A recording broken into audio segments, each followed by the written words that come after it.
dans le conflit malien. Monsieur Riyad Sidawi, justement, est-ce qu'aujourd'hui les populations dans le Sahara occidental veulent vraiment d'une autorité du Front Polisario? Est-ce que les gens ne craignent pas qu'une dictature vienne remplacer l'autorité chérifienne du Maroc? Il faut écouter ces gens, il faut écouter par quoi? Par des référendums, aller directement les écouter parce que le problème, à mon avis, même les médias, les États ont oublié les indigènes, les gens du Sahara, mais nous sommes focalisés sur l'enjeu principal dans cette région. En fait, à mon avis, l'enjeu principal, c'est le conflit entre le Maroc et l'Algérie qui détermine tout le processus depuis 1976 jusqu'à nos jours. D'ailleurs, rappelons-le, il y a eu une guerre, la guerre des sables entre le Maroc et l'Algérie en 1963.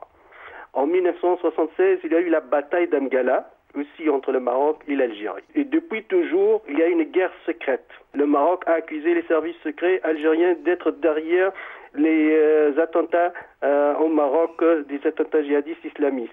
Il y a une guerre diplomatique totale au plan africain, ou au plan de la Ligue arabe, ou au plan mondial. Il y a cette guerre économique. Rappelons-le, les frontières entre l'Algérie et le Maroc sont fermées.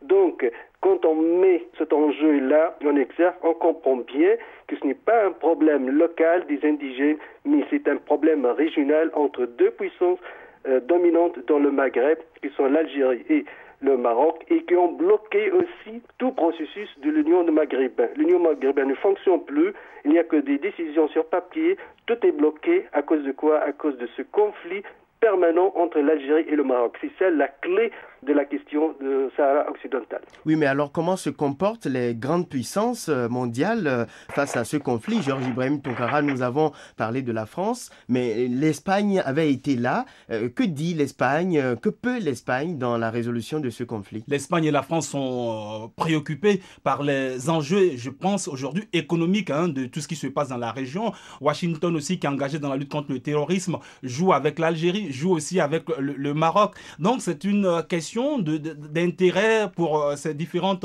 puissances. Bob Barry. Voilà, ce que je disais, c'était justement la diplomatie de la carotte et du bâton. Avec le Maroc, concernant par exemple l'Union africaine, le Maroc est arrivé quand même à mettre dans un coin quelques pays qui ont des relations bilatérales assez privilégiées avec le Maroc. Je vais parler de la plupart des pays de l'Afrique de l'Ouest francophone, où maintenant on ne parle plus du Sahara occidental en général. On ne veut pas choquer le royaume chérifien, mais par exemple la diplomatie avec les États-Unis, parfois c'est très dur parce qu'il y a parfois des termes qui sont utilisés par Washington pour le respect des droits et libertés fondamentaux concernant le peuple sahraoui.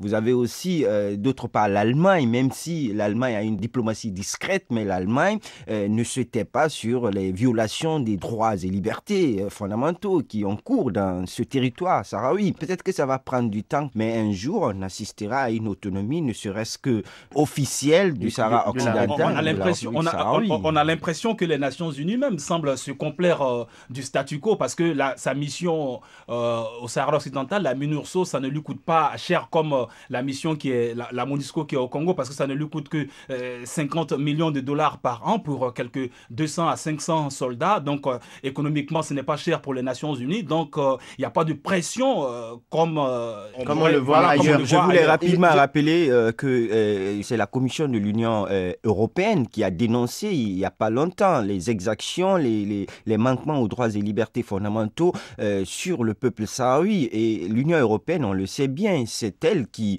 profite, si vous voulez, des eaux marocaines en termes de pêche, en termes de recettes halieutiques. Mais parce que le Sahara occidental a une longue façade